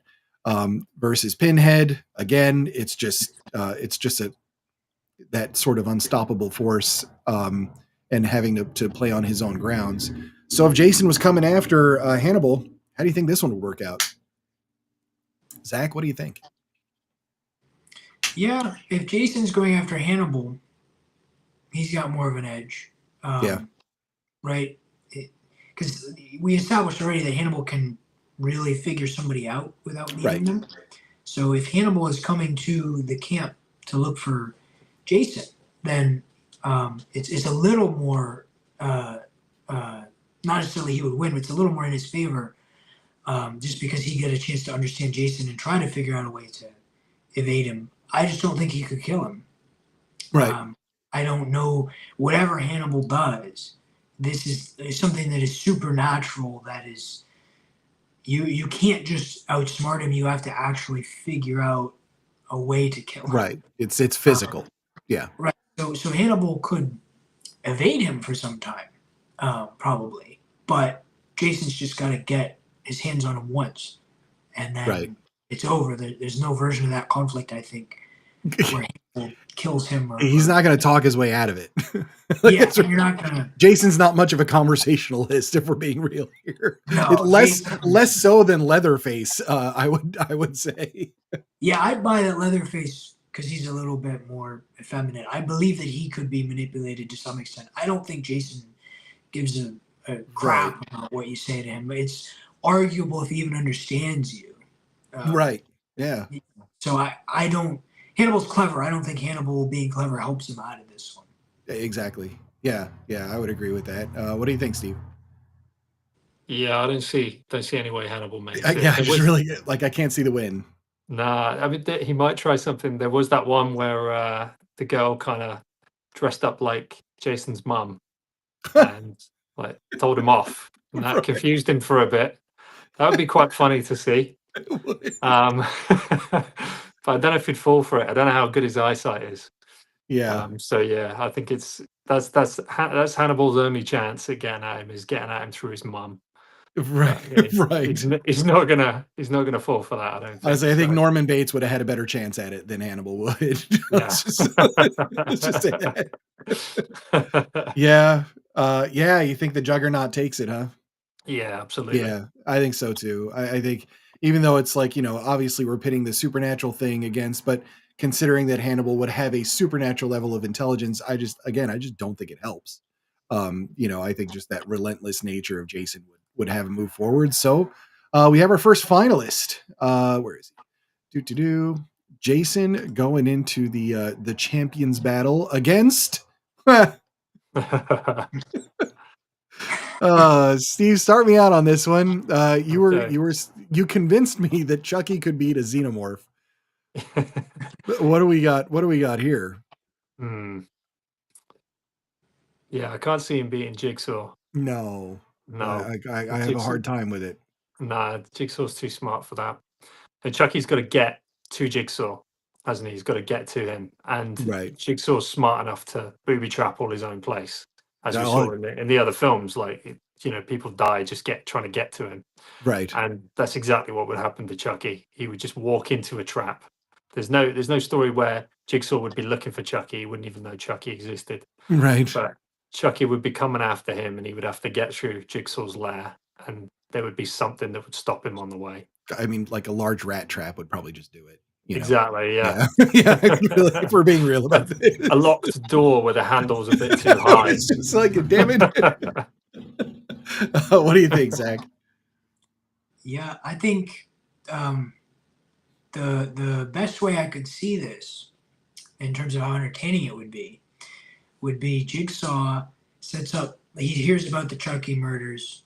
He sets up this plan to go to trial for him, like you said, where the door handle is just a little too high. The floor is covered in oil. You're going to burn to death in 10 minutes if you don't reach the door handle. Right. And back up some objects in the room or something. And he resurrects Chucky in the room, right? Oh. So he takes the everything he needs, does the little seance thing, and Chucky wakes up and he's like, "Oh, where am I?" And there's a videotape with the camera. You know, you did this to this person, and now there's a door handle to your left that's Too 5 high. feet too high. You know? And that's how this plays out. And I think Chucky is a little cleverer than your average victim, but I don't Sure. think he's anywhere near Jigsaw's intelligence. No. So it'd be very entertaining to watch, but I think I- he is the victim in this encounter. Yeah, like if they make another scary movie, I would really want to see this. I'm just saying, like I would really like to just see how all that played out. Like it'd be really funny. But yes, I agree. I don't think there's any way. You're right. Chucky would have to go after him, and if he's going after him, and it's, you know, Jigsaw does his homework for all of these things. I don't see. If he can trap people and all that kind of stuff and think that far ahead. I don't see any way that he's going to have a hard time with a kid's toy. You know, maybe, I don't know. There might be a funny scene with Chucky riding the tricycle, like down a hallway or something, but you know, yeah, I would say we can safely put Jigsaw here, leading to a pretty epic finale. Honestly, we've got supernatural versus arguably a supernatural level of intelligence and planning. You know, Jigsaw knows how to stay alive in a lot of ways, and I think this just, yeah, this is a matter of hunter versus hunted. Jason is always the hunter, and that being the case, we kind of have the same. I guess it's on the same grounds as Chucky would have to go after Jigsaw. Jason would be lumbering into one of Jigsaw's warehouses or what have you. Is that how you would see it, Zach? Like, what are you thinking on this one? Yeah, I don't think there's any world where Jigsaw goes after Jason. Right. You know, there's the argument that maybe Jigsaw would want to punish Jason, but Jigsaw isn't stupid. I don't think he would put himself on enemy turf. You know, he might try to lay a trap at the camp for Jason. Sure. But whether it works or not, Jigsaw's not going to be right in front of it to watch it play out. Right. So in the end, it's Jason walking through Jigsaw's traps. And can Jigsaw wear down Jason down to atoms? You know, could he tear him apart with his traps? It's not an easy thing to do, right? Jason's been hit with a lot of things, and he's still walking around. And we've seen people get through Jigsaw's traps before.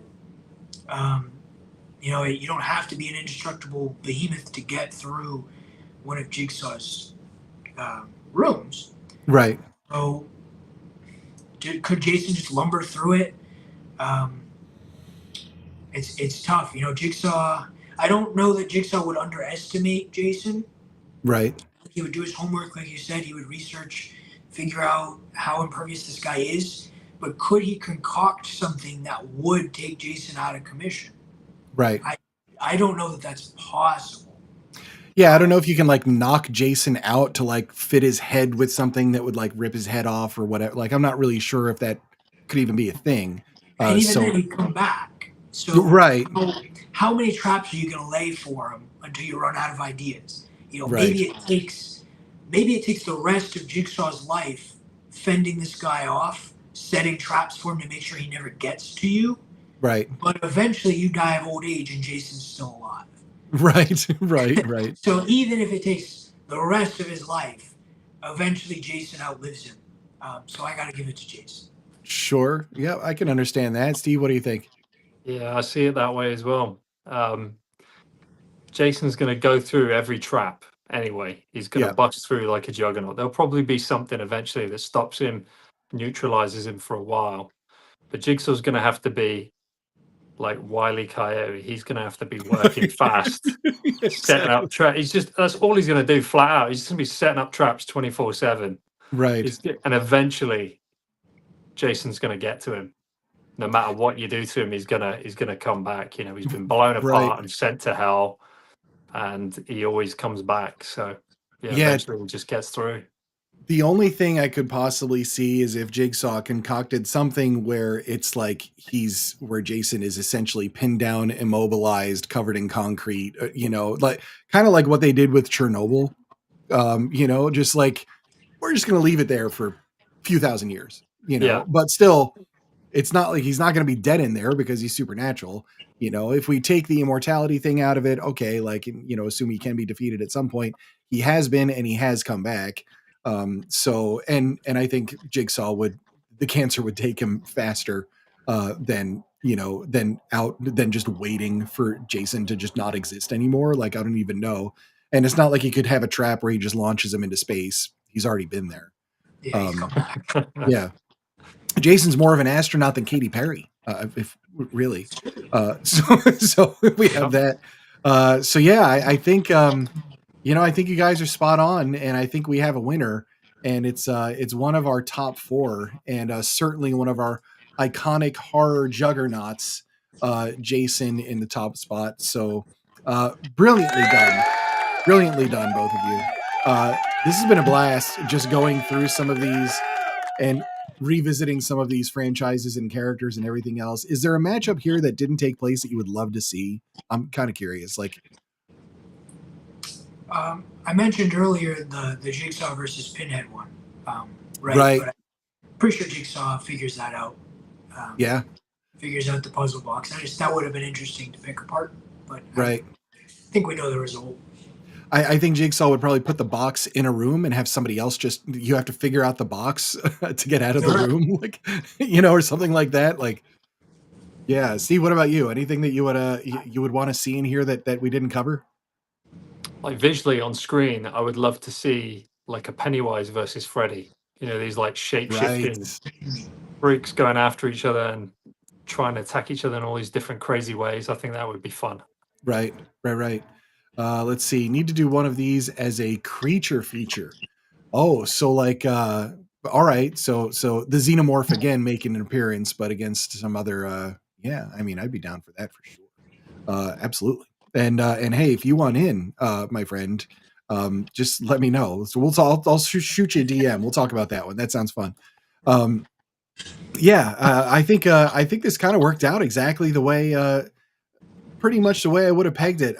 I am surprised, you know, I guess like a little surprised, disappointed that Mike Myers bit it in the first round, but he had a tough draw with a xenomorph. Yeah. You know, there's like not much we could have done there. Leprechaun, there's some Candyman, like, today. What's that? There were some surprising matchups today that I didn't expect, but I really enjoyed. One of which was Chucky versus Xenomorph. That played out a lot differently than I would have expected. Same here. So I'm glad we got a handful of those today that you know, it was a lot better. There wasn't anything where I was like, oh, I wish that guy wasn't out yet. Like, it was all pretty right. No, we made it through those. No, that the Chucky Xenomorph was a brilliant argument. Your logical arguments, Zach, on Jigsaw, especially versus like Samara and stuff like that, like that was pretty on point. No, I'm tickled, man. This worked out brilliantly, and thank you to both of you for entertaining this insane exercise. So super fun, and really, like, I kind of have the urge to watch some of these horror movies again, or perhaps for the first time through. The Thing has got to be top on my list, obviously. I feel nothing but overwhelming shame that I've not viewed that movie, for sure. So I'm probably just going to go ahead and like buy the Blu-ray and just keep it because I know I'm going to love it. So like there's that. I loved Big Trouble in Little China, so like it can't be that much different, right? Maybe a little bit. It's pretty different. Maybe a little bit. Just a tiny bit. So there's that. All right, folks. Well, I appreciate everybody that's been popping in the chat and all of that kind of stuff. Actually, let me go ahead and move this one out of here. Boom. And move that one in here. Kaboom. So thank you to everybody that was hanging out with us on this early edition of Storyteller SmackDown. So we'll be closing it out. Steve, I want to give you once more. Floor is yours for everybody. Where can we find you? Best place to do that. What are you working on, or anything like that? Whatever you want to add. You can find me on X or Twitter, whatever you want to call it. You can find me on Instagram as well. I've got 2 books out. First one is A Hot Dose of Hell. It's a splatterpunk zombie horror comedy that takes the mickey out of virtue signaling numpties. I love it. And also Violent Ends, which is darkly humoured, kind of gory morality tales, grim morality tales. Nice. 3 stories in there, all Oh, slightly anthology. different. Okay, yeah, It's yeah, an nice. anthology, yeah, 3 Excellent. stories. There's a creature feature in there. Actually, okay, yeah, there's a creature feature in there. I won't spoil any of the others.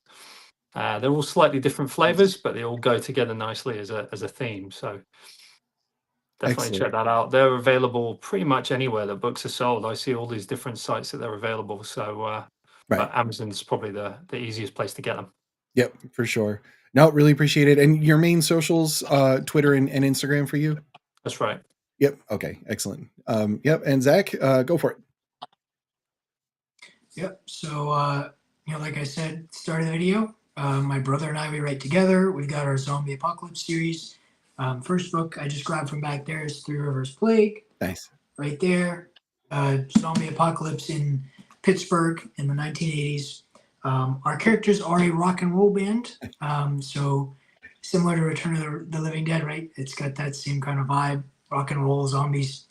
But we just announced our 3rd one in that series called Tooth and Nail. That's coming June 20th. So more zombies, more mayhem.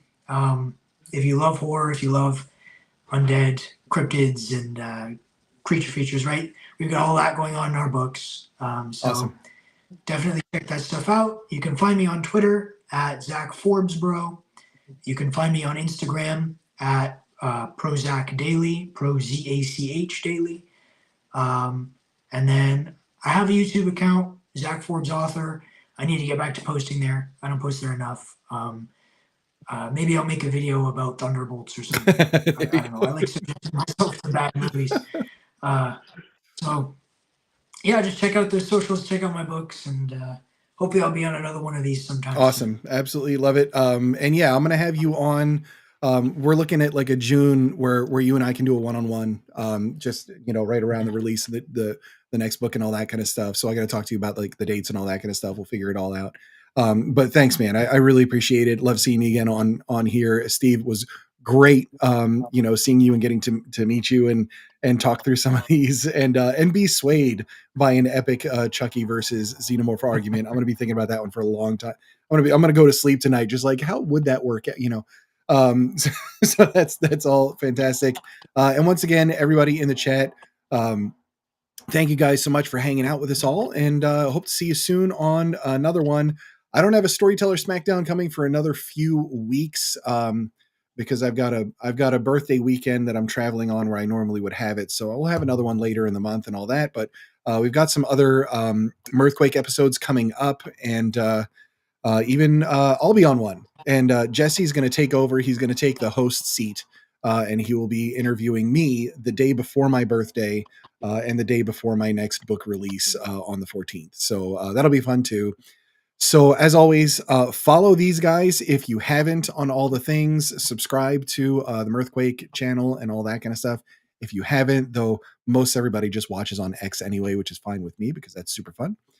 So fellas, hang out for just a minute. I'm going to say bye to you in the green room. Just going to play a little outro and off we go. So thank you, everybody.